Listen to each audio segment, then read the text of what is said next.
We will start with a keynote address delivered by Professor Paul Sweeting. I'll quickly introduce him. Professor Paul Sweeting is an assistant governor at GOSI, that's the General Organization for Social Insurance in Saudi Arabia. Before this, Professor Sweeting was Chief Risk Officer for Hassana, that's GOSI's asset manager. Before moving to the Middle East, Paul was Professor of Actuarial Science at the University of Kent and held a number of senior investment roles. Paul has written and spoken on a range of actuarial topics over the last 3 decades. He's also the author of the textbook Financial Enterprise Risk Management, the set text for ERM examinations around the world. Ladies and gentlemen, please join me in welcoming our keynote speaker, Professor Paul Sweeting. Over to you, Paul. Thank you very much, Andreas. I'll just try to upload my presentation. Here we go. Thank you very much for that introduction. I'm afraid I'm one of the people that isn't contributing to diversity here, being another old white man, but hopefully you'll forgive me for that. And also apologies to anybody who's having to use my textbook for the actuarial exams. I hope it's not you're not finding it too trying. Now, when I started, and Andreas mentioned there that I've been working in this industry for over 30 years, but when I started my economics journey in the late 1980s, one of the books there was a book called Positive Economics. And it's called Positive Economics to distinguish it from the idea of normative economics. So normative is how you think things should work, and positive is how they actually do work. And the relevance of that is this presentation is positive in that sense. What I'm trying to do is to look at what the actual state of ESG investing is, rather than what we think it should be, because there is a difference between the two. And I think it's important that we get to grips with the reality of ESG investing rather than how we would like the ESG landscape to look. So let me see. Here we go. Right, so ESG investing, or SRI, socially responsible investment, ethical investing, this sort of thing's been around for a while, since at least the 18th century. I mean, in the 18th century, we had the Wesleys and Methodism talking about how you should use your money, how you should invest for the good of people, which was one of the first really recorded ways of looking at how you should ethically invest. And they put forward a number of principles around this. And then in the US, Methodist investors avoided industries like tanning, for example, tanning hides, where the processes were dangerous for the employees, the people doing this. And then the Quakers in the 19th century also were involved in an ethical investment stance, avoiding slavery, avoiding investment in things that contributed to wars. Then as we move forward into the 20th century, there were moves around Vietnam, and there were a number of protests against university endowments involving in the arms trade. And then things really started picking up towards the end of the 20th century into the 21st century. I remember socially responsible investment being a thing in the 1990s.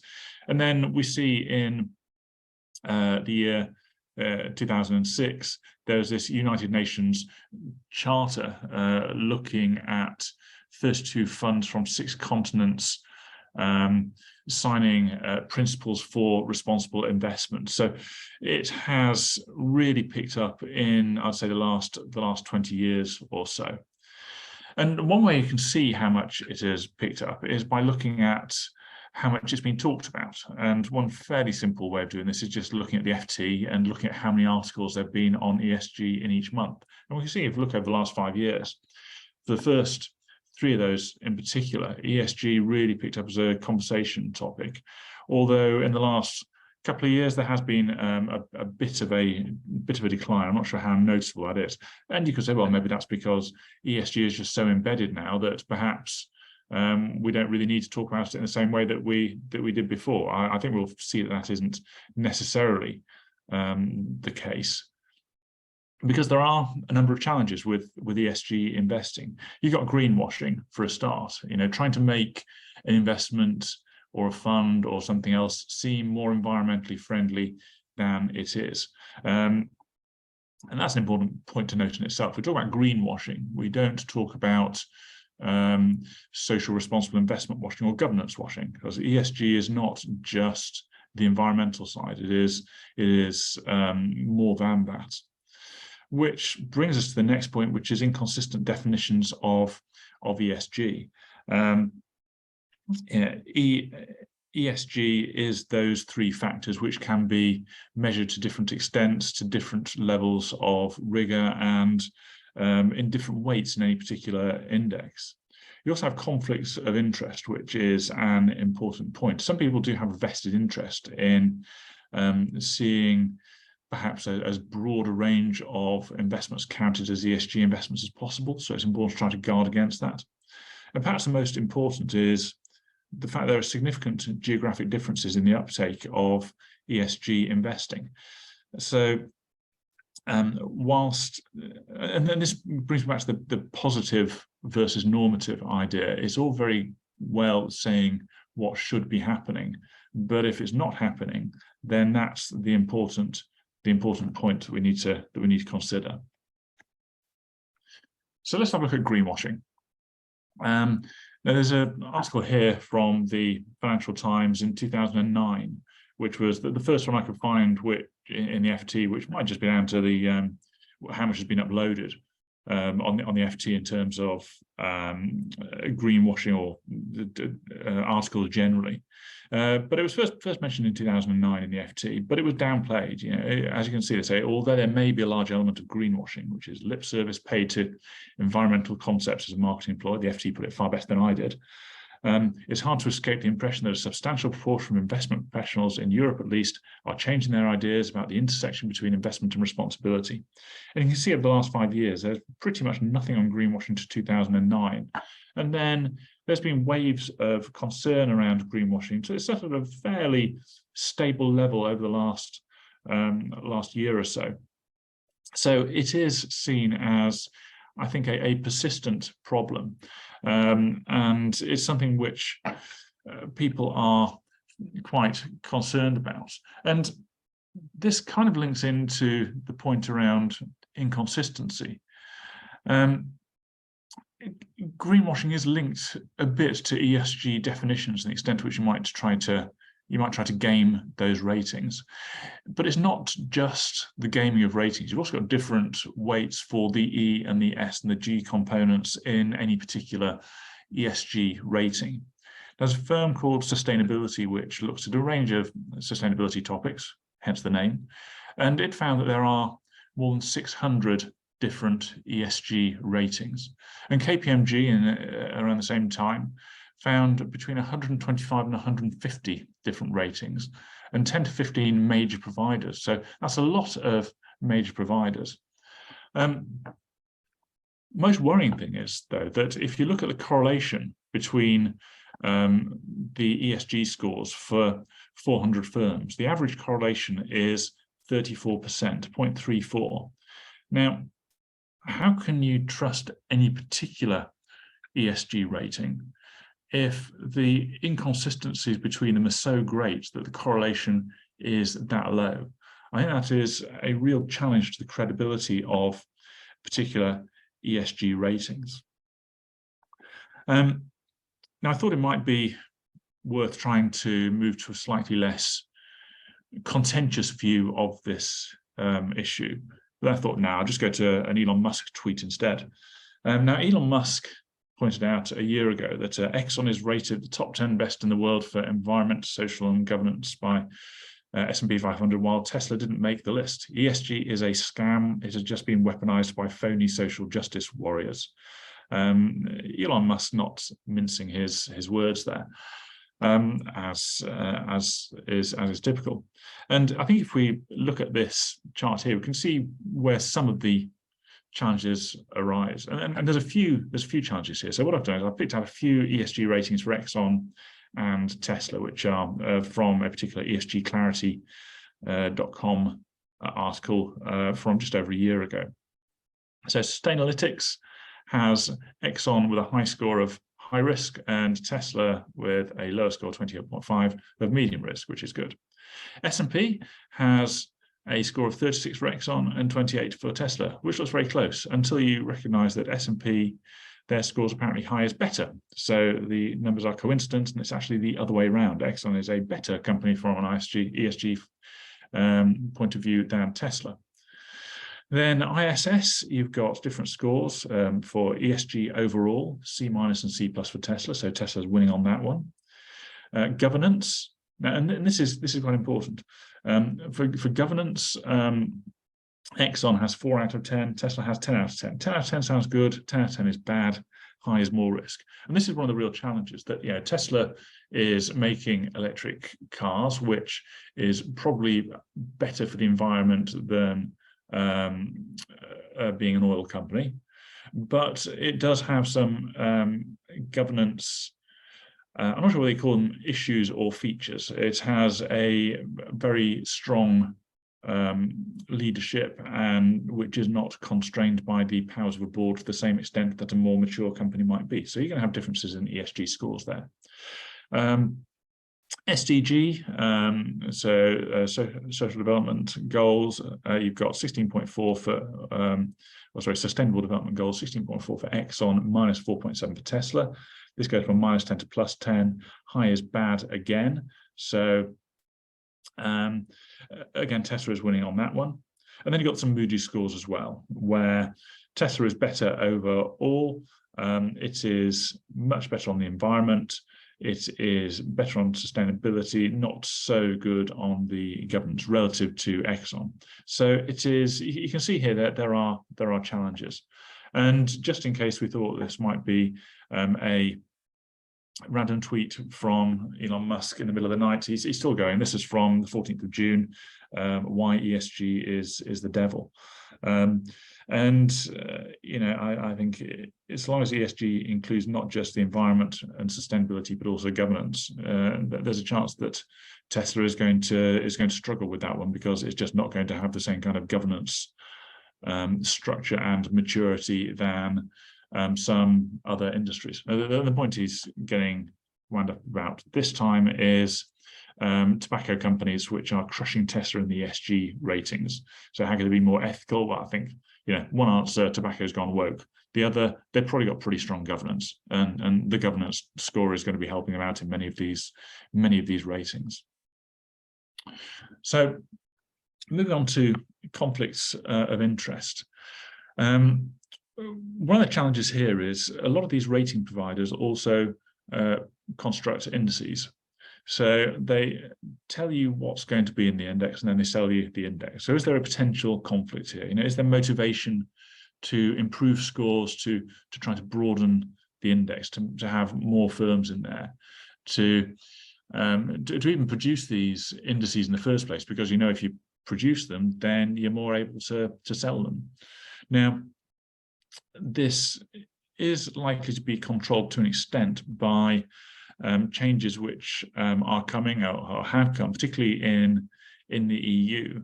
The point being that the EU is trying to reduce the disparity over ratings by trying to introduce more conformity and more objectivity around the way in which firms and funds are rated.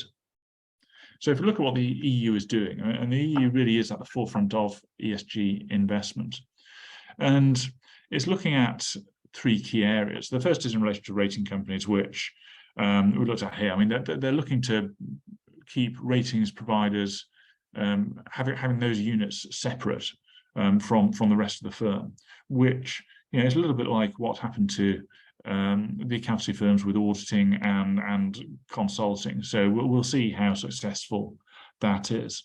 But I think it's going further in other key areas in relation to things like requirements for funds and requirements for companies. So moving on to ESG funds. I mean, the first question is, well, what is an ESG fund? Because there's several ways in which a fund can be an ESG fund. And I've tried to, as with all these things, there's a number of ways you could try to categorize them, but this is just one approach. So you could be an ESG fund just by having negative screening. So you could just try to avoid securities that have particular ESG characteristics or don't have particular ESG characteristics. So this is kind of an exclusion approach.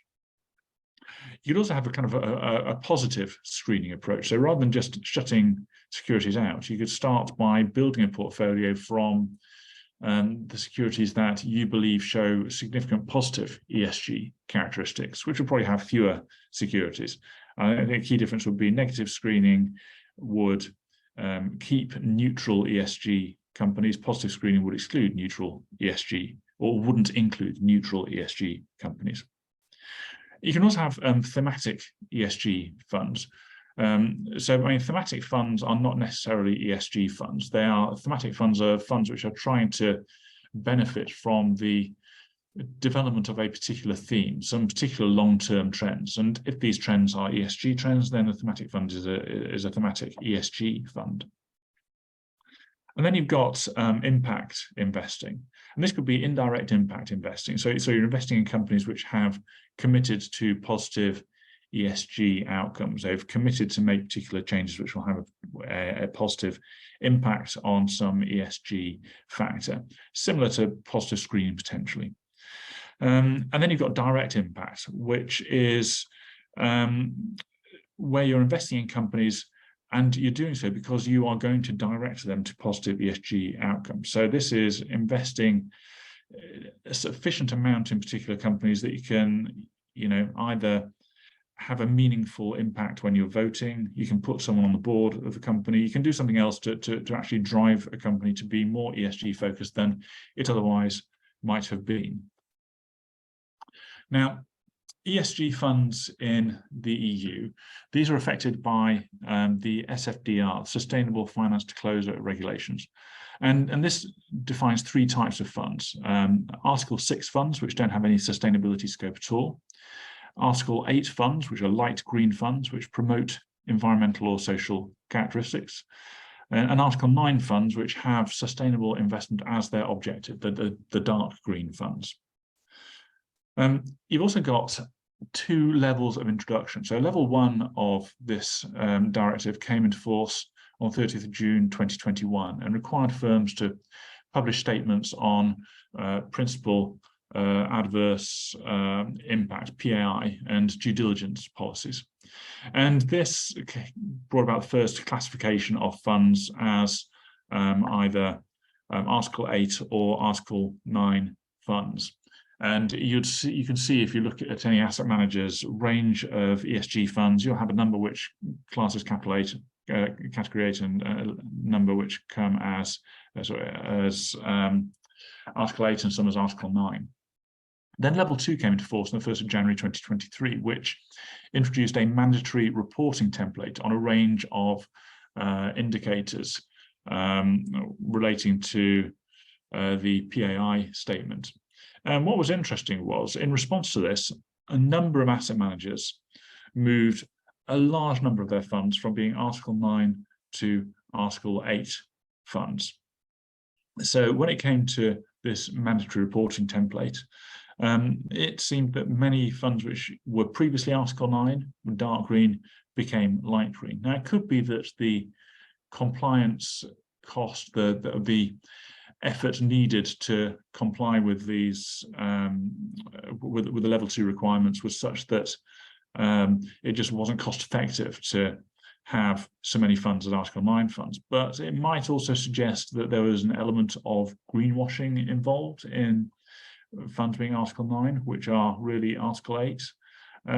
The increased level of robustness certainly does mean that I think if you want an Article 9 fund, if you want a dark green fund, the range is much smaller and you can be much more confident that what you are investing in really is having a positive impact, or certainly not a negative impact, on a range of ESG metrics.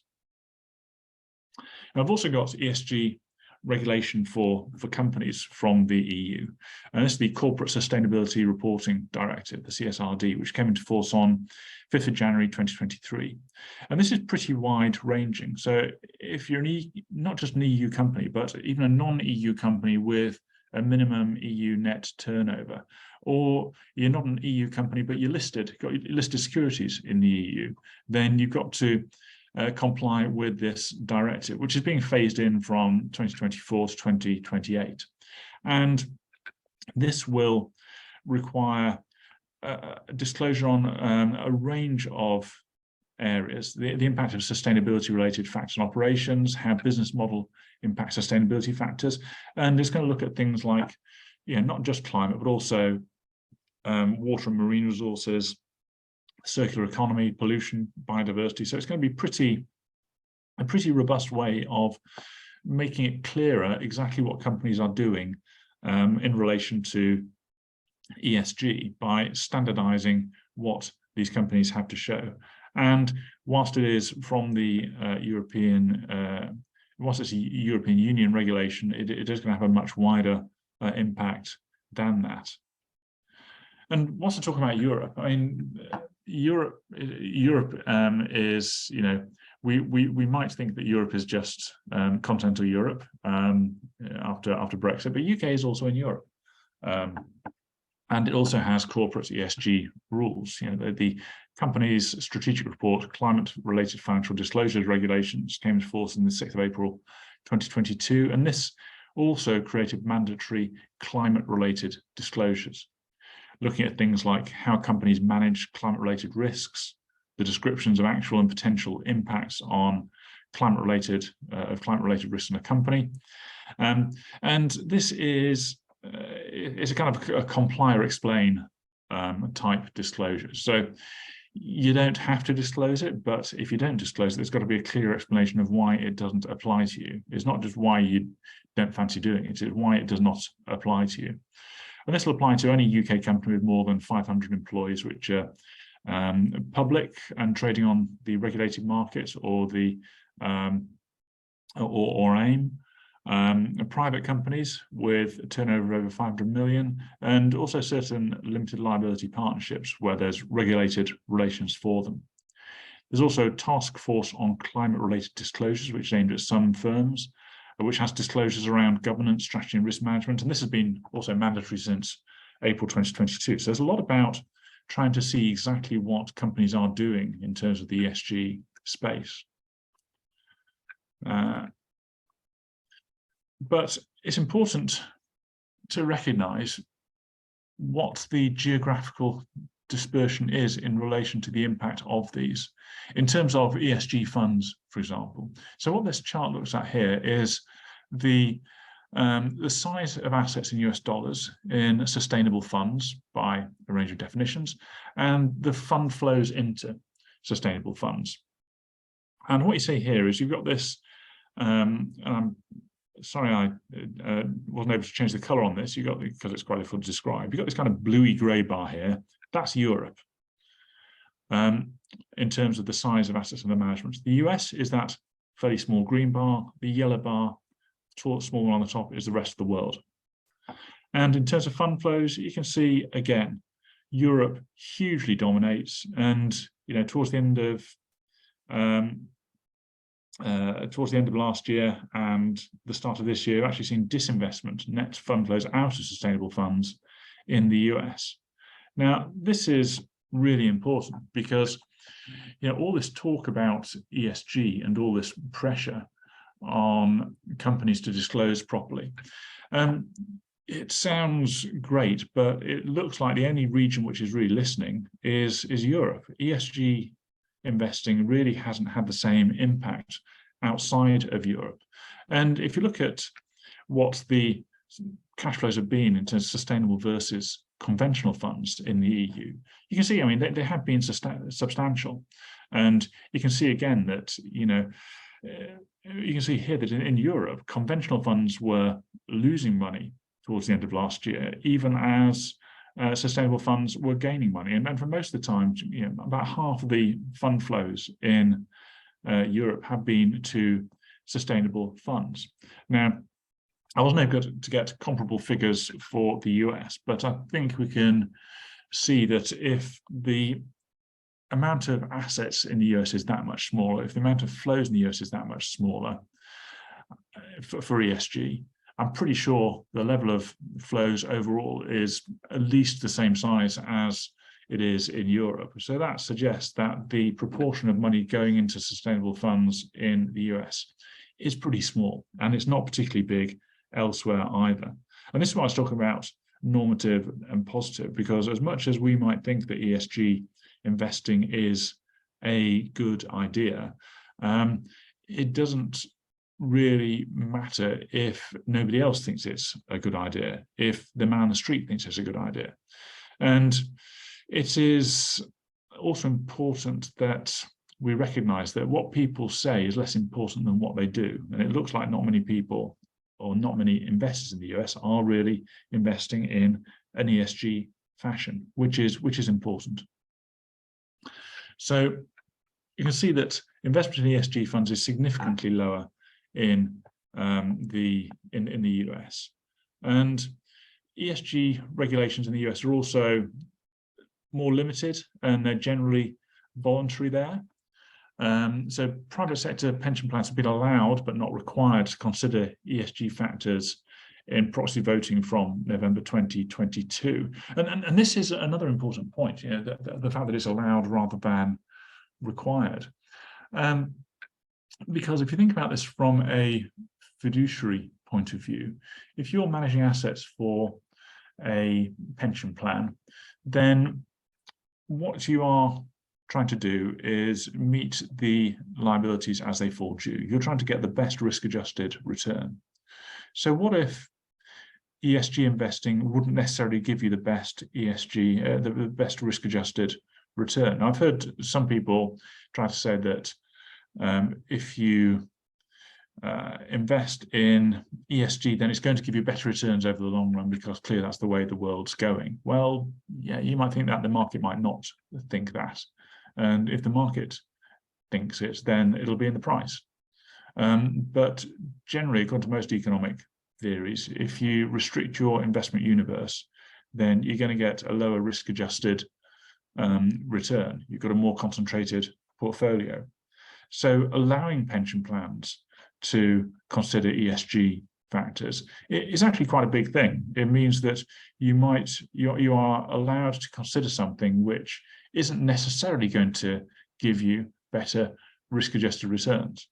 So that is a step forward, but it's clearly not as great a step forward that we would that many people would like.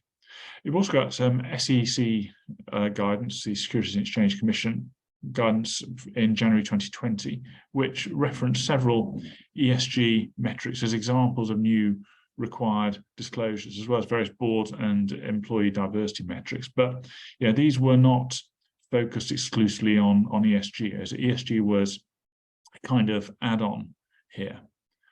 And it's important to recognize this point of view. I mean, I put up a couple of tweets from Elon Musk, who is clearly going to be more vocal than many people about this, because he's running an electric car company, and which is going to be the future in terms of transport, and is at the heart of a lot of sustainability moves. And he is seeing ESG, and he's trying to do it in a market-based context. So he sees the ESG as not being particularly helpful, but that's not necessarily just a tiny minority view in the US. A lot of people think like that. So that is quite an important point. So what are the key challenges and the opportunities? I think one of the key challenges is the kind of lukewarm acceptance and lukewarm regulatory push that we have outside Europe, and the continued confusion and skepticism over ESG scores. I have to go back to that example of accounting firms and when consulting and auditing was separated. I'm not sure it was separated that well. I'm not sure that it had completely the effect that the regulators desired. So I think trying to have the ratings team separated within companies isn't going to do everything the regulators want it to. And I think we've still got an awful lot of ESG scores out there. And it might be that some of these providers drop away and we do end up getting more consistency. But there's still a long way to go. But I mean, there are some opportunities. I mean, many companies will have some EU exposure, not least through the securities they have. So the EU rules will bite a number of firms.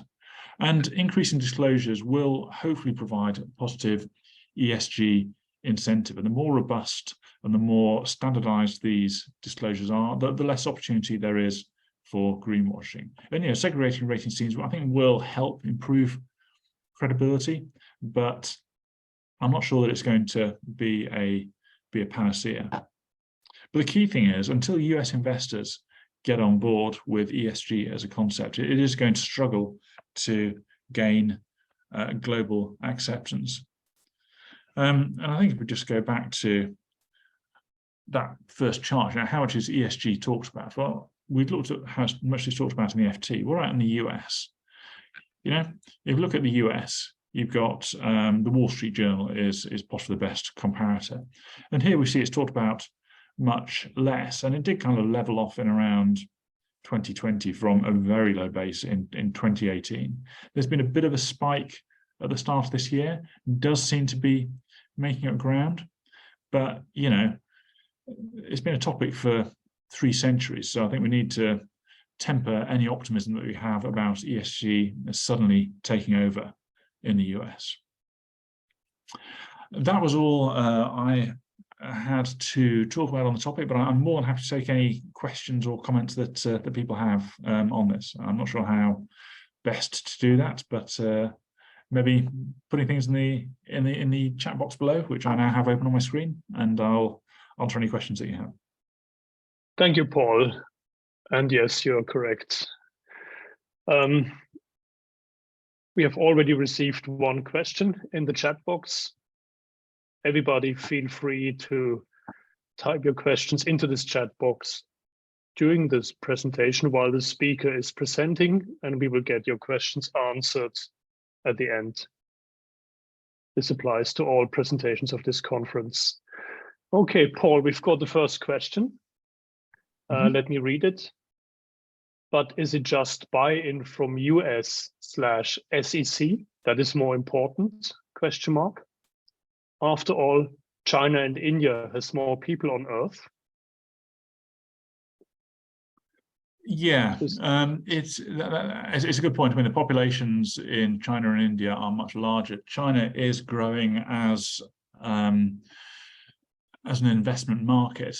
I think but the US is still the largest stock market in the world. It's still around 50% of the global stock market. So it is the people that buy those securities that is the real the real challenge, because I think that then companies need to be incentivized to change what they're doing, and that's only going to happen when the investors require them to change. So people stop requiring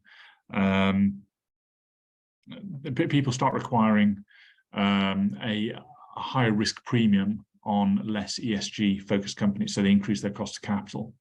So India and China, in China in particular from the markets, but in terms of what's going to make the biggest impact to companies and ESG investing, I think it's still focused on the US. I can just see another question here. How much would better pricing for externalities change this situation? Would there still be a positive return on certain assets if carbon were priced, if biodiversity were accounted for? I think it would, but I think it's hard. I mean, we've already seen the problems with the carbon credits market, which was tried and kind of fell apart. I mean, I really like markets in a general sense. I think they're a nice, generally efficient way of doing stuff, and I prefer markets to control.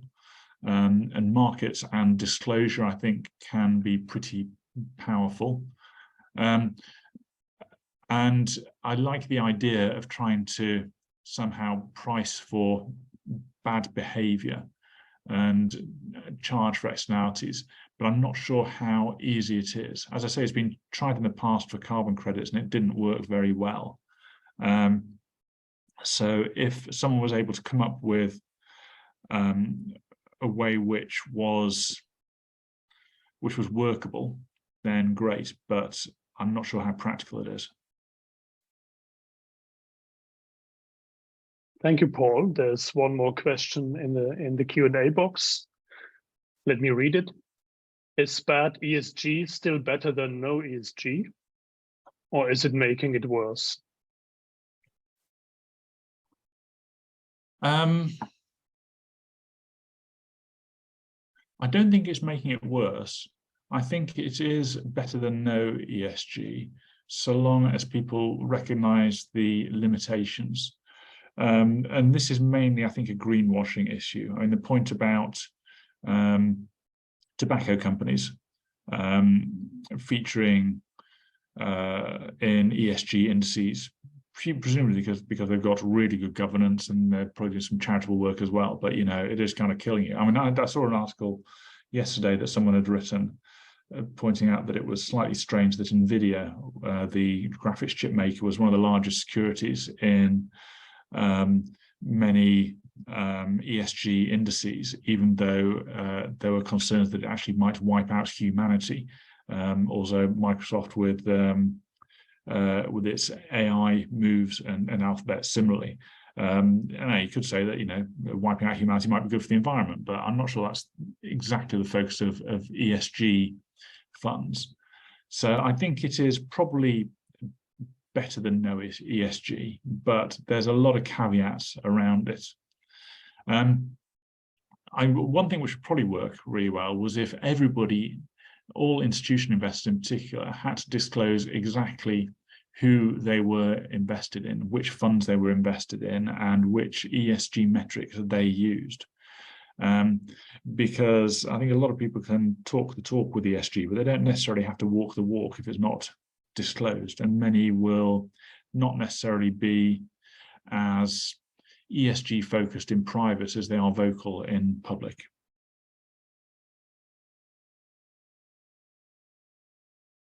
Okay,